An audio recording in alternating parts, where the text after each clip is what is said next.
जय हिंद दोस्तों, मेरा नाम है बहादुर लोधी और आज की इस वीडियो में हम बाबा साहब डॉक्टर भीमराव अंबेडकर से बनने वाले जीके के सभी इम्पोर्टेंट क्वेश्चन को डिस्कस करने वाले हैं। आप किसी भी एग्जाम की तैयारी कर रहे हो, इस टॉपिक से हर एग्जाम में 1 से 2 क्वेश्चन तो पूछे ही जाते हैं।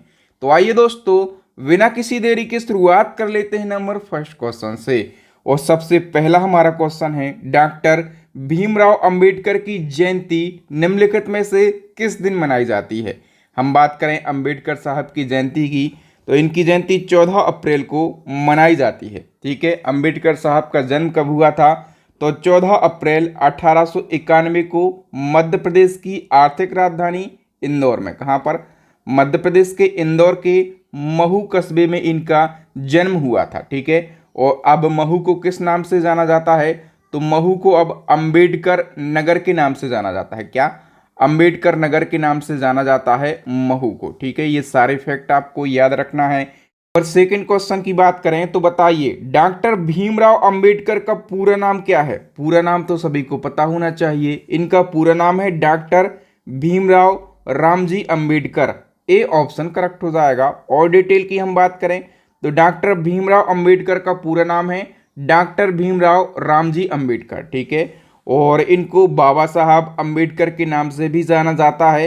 और ये प्रसिद्ध राजनीतिक नेता, दार्शनिक, लेखक, अर्थशास्त्री, न्यायविद, बहुभाषाविद, धर्म दर्शन के विद्वान और समाज सुधारक थे। नंबर थर्ड क्वेश्चन है, डॉक्टर भीमराव अंबेडकर के पिता का नाम क्या था? तो इनके पिता का नाम था रामजी मालोजी सकपाल। क्या? इनके पिता का नाम था रामजी मालोजी सकपाल। ठीक है, तो ए ऑप्शन करेक्ट हो जाएगा। और हम बात करें माता का नाम क्या था? तो माता का नाम था भीमाबाई। और अंबेडकर साहब अपने माता पिता की 14वीं संतान थे। और अंबेडकर साहब के जो पिता है ना, वो ब्रिटिश सेना में सूबेदार थे। नेक्स्ट क्वेश्चन है, भीमराव अंबेडकर किस जाति से संबंधित हैं? तो अंबेडकर साहब की जाति कौन सी है? महार जाति। ठीक है, ए ऑप्शन हमारा करेक्ट आंसर हो जाएगा। अंबेडकर साहब को किस उपनाम से जाना जाता है? यदि हम उपनाम यानी कि निकनेम की बात करें तो इनको संविधान का शिल्पकार कहा जाता है, इनको बाबा साहब के नाम से भी जाना जाता है, और आधुनिक भारत का मनु भी इन्हीं को कहा जाता है। तो ये तीनों उपनाम जो हैं, ये डॉक्टर साहब वी आर अम्बेडकर के नाम हैं। नेक्स्ट क्वेश्चन है, डॉक्टर अंबेडकर की समाधि स्थल का क्या नाम है? तो देखिए, इनकी समाधि स्थल हमेशा एग्जाम में पूछी जाती है। चैत्य स्थल जो है, ये अंबेडकर साहब की समाधि स्थल है। ठीक है, और ये कहाँ पर स्थित है? तो ये महाराष्ट्र के मुंबई में स्थित है। ठीक है, और हम बात करें कि अंबेडकर साहब का निधन कब हो गया था? तो इनका निधन हो गया था 6 दिसंबर 1956 को इनका निधन हो गया था। ओके, नेक्स्ट क्वेश्चन है, भारतीय संविधान के निर्माण के लिए गठित किस समिति के अध्यक्ष डॉक्टर अंबेडकर साहब थे? तो देखिए दोस्तों, संविधान निर्माण के लिए गठित प्रारूप समिति के अध्यक्ष जो हैं, ये डॉक्टर साहब वी आर अम्बेडकर थे। ठीक है, और डिटेल की बात करें तो प्रारूप समिति या फिर इसको मसौदा समिति भी कहा जाता है, या फिर इसको ड्राफ्टिंग कमेटी कहा जाता है। इसके अध्यक्ष कौन थे? अंबेडकर साहब थे। ठीक है, इसका गठन हुआ था 29 अगस्त 1947 को। और इस समिति का उद्देश्य क्या था?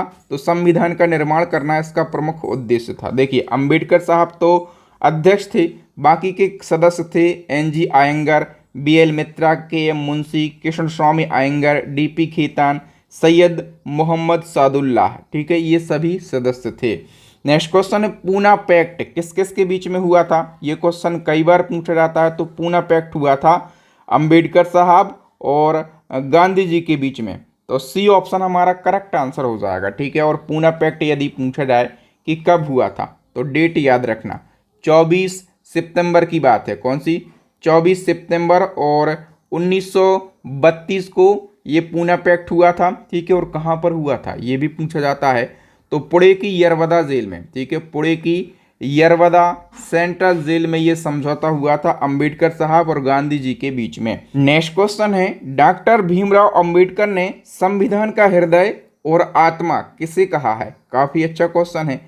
तो अंबेडकर साहब ने संवैधानिक उपचारों के अधिकार को संविधान का हृदय और आत्मा कहा है। ठीक है, और ये संवैधानिक उपचारों का अधिकार किस अनुच्छेद में दिया गया है? तो अनुच्छेद 32 में दिया गया है, यानी कि आर्टिकल 32 में दिया गया है संवैधानिक उपचारों का अधिकार। तो इस प्रकार से क्वेश्चन भी पूछा जाता है कि अंबेडकर साहब ने किस अनुच्छेद को संविधान का हृदय और आत्मा कहा है? तो आप कहेंगे अनुच्छेद 32 को कहा है। ठीक है।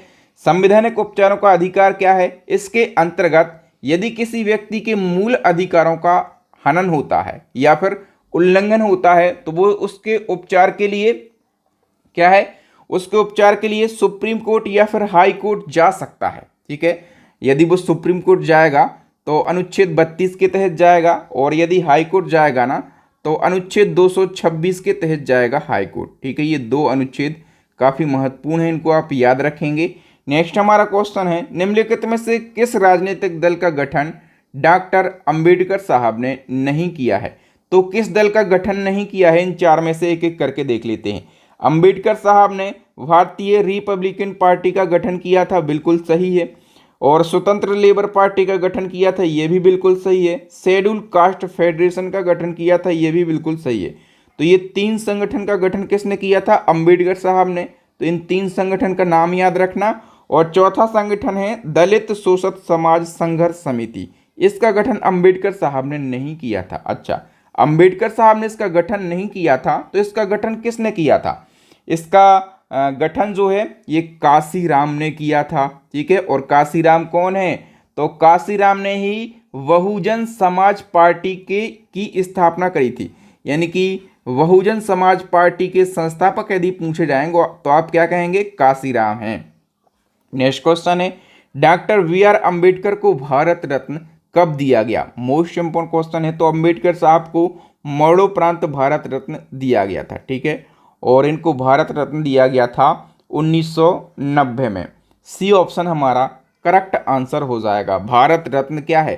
देश का सर्वोच्च नागरिक सम्मान है, और ये सम्मान जो है ये असाधारण राष्ट्रीय सेवा के लिए दिया जाता है। इसकी शुरुआत हुई थी 1954 में, और पहली बार ये सम्मान दिया गया था राधा कृष्णन सर्वपल्ली को। एक्चुअल में 1954 में इसकी शुरुआत हुई थी, और 1954 में ही ये सम्मान 3 लोगों को दिया गया था, सर्वपल्ली राधाकृष्णन, चक्रवर्ती राजगोपालाचार्य और सी.वी. रमन। ठीक है। और सी.वी. रमन याद रखना कि ये भारत रत्न प्राप्त करने वाले पहले वैज्ञानिक हैं। इस प्रकार से भी क्वेश्चन पूछा जाता है, भारत रत्न प्राप्त करने वाले प्रथम वैज्ञानिक कौन थे? तो आप कहेंगे सी.वी. रमन थे। ओके। नेक्स्ट क्वेश्चन है, डॉक्टर भीमराव अंबेडकर के संबंध में गलत कथन का चयन कीजिए।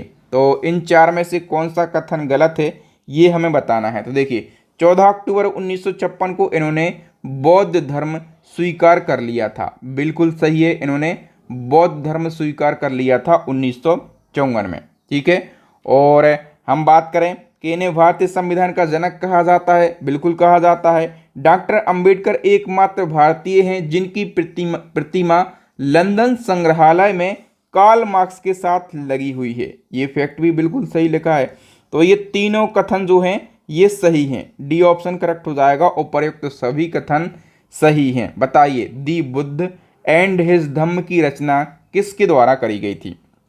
तो दी बुद्ध एंड हिज धम्म की रचना जो है ये बी आर अम्बेडकर के द्वारा करी गई थी। बी ऑप्शन हमारा करेक्ट आंसर हो जाएगा। या फिर इसको क्या कहा जाता है? तो भगवान बुद्ध और उनका धम्म कहा जाता है। अम्बेडकर साहब के द्वारा एक रचित प्रमुख ग्रंथ है, और ये जो ग्रंथ है ना ये बौद्धों का धर्म ग्रंथ है, याद रखना, बौद्धों का धर्म ग्रंथ है। अम्बेडकर के द्वारा इसकी रचना करी गई थी। बताइए, doctor B R Ambedkar international airport कहाँ पर स्थित है? तो doctor B R Ambedkar international airport जो है ये नागपुर में है। कहाँ पर?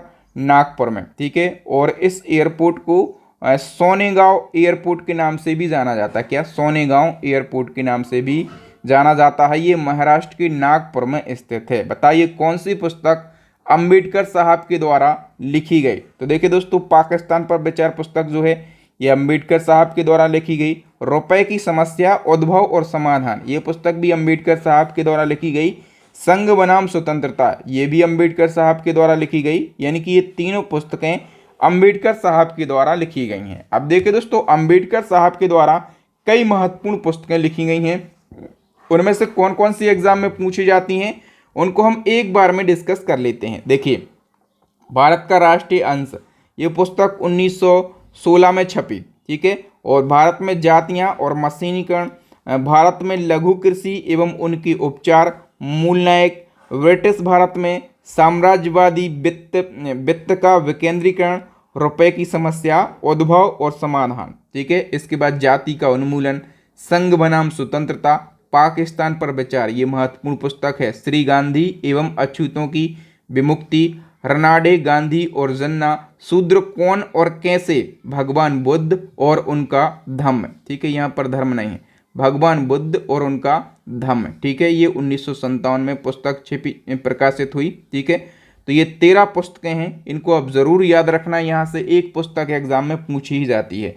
दोस्तों मैं बार बार बोलता हूँ, यदि आप इसी प्रकार से बिल्कुल डिटेल में जीके और करंट अफेयर्स को पढ़ना चाहते हैं तो हमारी करंट अफेयर्स की ई बुक लॉन्च हो गई है, जीके की ई बुक लॉन्च हो गई है और साइंस की ई बुक लॉन्च हो गई है। यानी कि यदि आप बेस्ट क्वालिटी के कंटेंट को पढ़ना चाहते हैं, आसान भाषा में पढ़ना चाहते हैं, तो हमारी इन तीनों ई बुक को परचेस कर सकते हैं। तीनों ई बुक का लिंक आपको वीडियो के डिस्क्रिप्शन बॉक्स में मिल जाएगा। चलिए नेक्स्ट वन की बात करें तो बताइए, निम्नलिखित में से किस भारतीय ने तीनों गोलमेज सम्मेलन में भाग लिया? ये क्वेश्चन तो हजारों बार रिपीट हुआ है। तो देखिए, अंबेडकर साहब ने तीनों गोलमेज सम्मेलन में भाग लिया था। हम डिटेल की बात करें तो अंग्रेजों ने भारत की संवैधानिक समस्या में सुधार करने के लिए कुल 3 गोलमेज सम्मेलनों का आयोजन किया था। ठीक है। पहला गोलमेज सम्मेलन 1930 में, दूसरा 31 में और तीसरा हुआ था 32 में। ठीक है। तो क्वेश्चन ये पूछा जाता है कि तीनों गोलमेज सम्मेलन में कांग्रेस की तरफ से किसने भाग लिया था?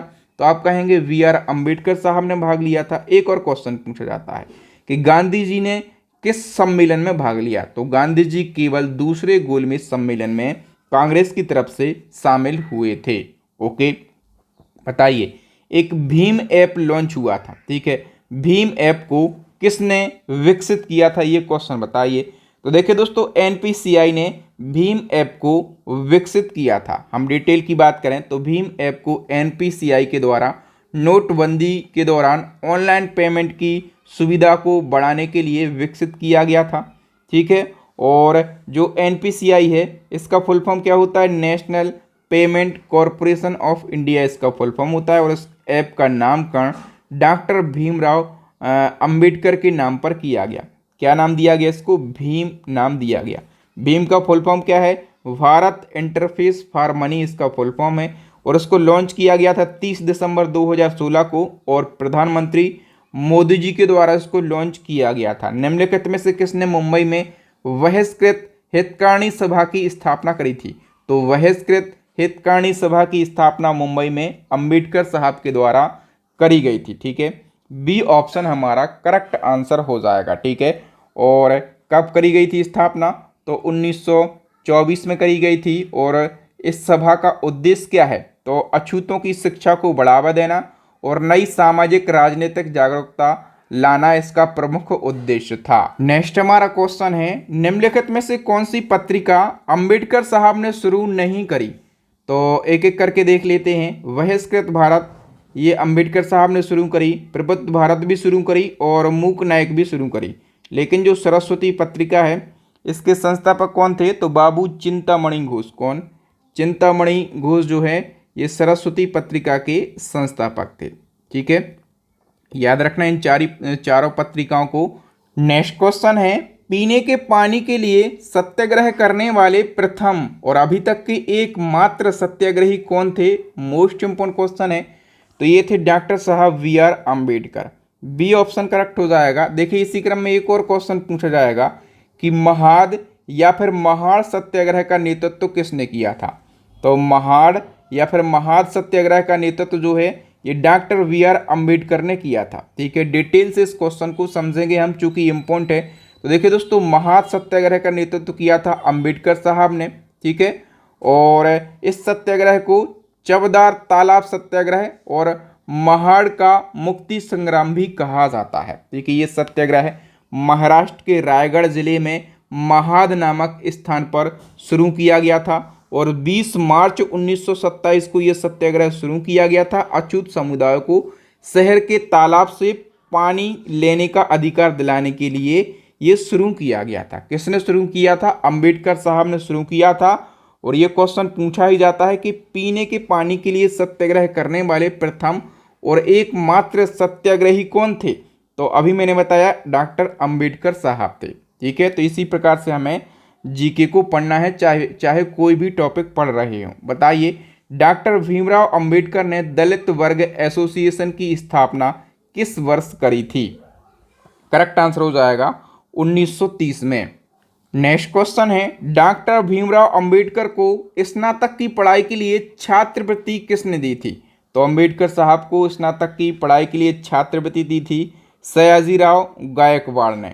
ए ऑप्शन करेक्ट हो जाएगा। बताइए, निम्नलिखित में से अंबेडकर साहब के बारे में सही कथन कौन सा है? तो सही कथन का हमें चयन करना है। तो देखो दोस्तों, इनको बौद्ध धर्म के प्रसिद्ध सम्मान बोधिसत्व से सम्मानित किया गया था, ये बिल्कुल सही कथन है। और इनको कोलंबिया विश्वविद्यालय जो कि अमेरिका में है, और इनको गायकवाड़ के महाराजा ने पढ़ने भेजा था, ये भी बिल्कुल सही है।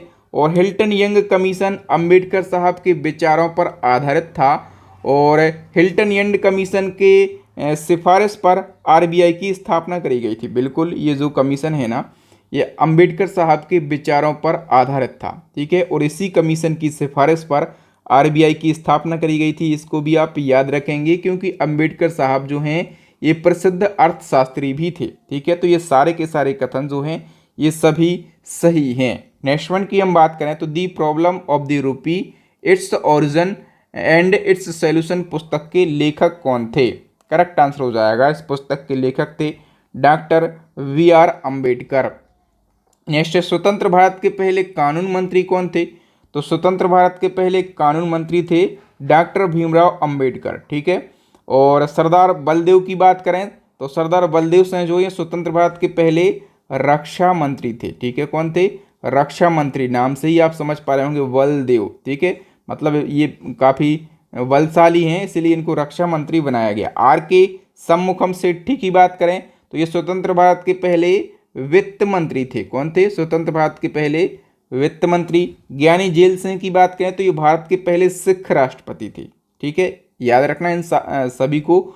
नेक्स्ट क्वेश्चन है, जयपुर वैक्स म्यूजियम में किस महापुरुष के मोम के स्टैचू का अनावरण किया गया? तो जयपुर वैक्स म्यूजियम में अंबेडकर साहब के मोम के स्टैचू का अनावरण किया गया है। बी ऑप्शन हमारा करेक्ट आंसर हो जाएगा। ठीक है, नेक्स्ट वन की हम बात करें तो सुप्रीम कोर्ट परिसर में डॉक्टर वी.आर. अंबेडकर की प्रतिमा का अनावरण किसने किया? तो अभी हाल ही में सुप्रीम कोर्ट परिसर में भी अंबेडकर साहब की प्रतिमा का अनावरण किया गया है, और इसका अनावरण किया है राष्ट्रपति द्रौपदी मुर्मू ने। सारे फैक्टों को हम जान लेते हैं। तो देखो दोस्तों, अभी हाल ही में अंबेडकर साहब की प्रतिमाएं कहाँ कहाँ स्थापित करी गई हैं, उनको हम जान लेते हैं। एक तो अभी मैंने बताया कि सुप्रीम कोर्ट परिसर में अंबेडकर साहब की प्रतिमा का अनावरण किया है राष्ट्रपति द्रौपदी मुर्मू ने। ठीक है, और एक और क्वेश्चन पूछा जाएगा कि भारत के बाहर अंबेडकर साहब की सबसे ऊंची प्रतिमा कहाँ स्थापित करी गई है? तो आप कहेंगे कि भारत के बाहर अंबेडकर साहब की सबसे ऊंची प्रतिमा अमेरिका देश में स्थापित करी गई है, और स्टैच्यू ऑफ इक्वलिटी के नाम से स्थापित करी गई है। ठीक है, और एक और क्वेश्चन पूछा जाएगा कि भारत में अंबेडकर साहब की सबसे ऊंची प्रतिमा कहाँ स्थापित करी गई है?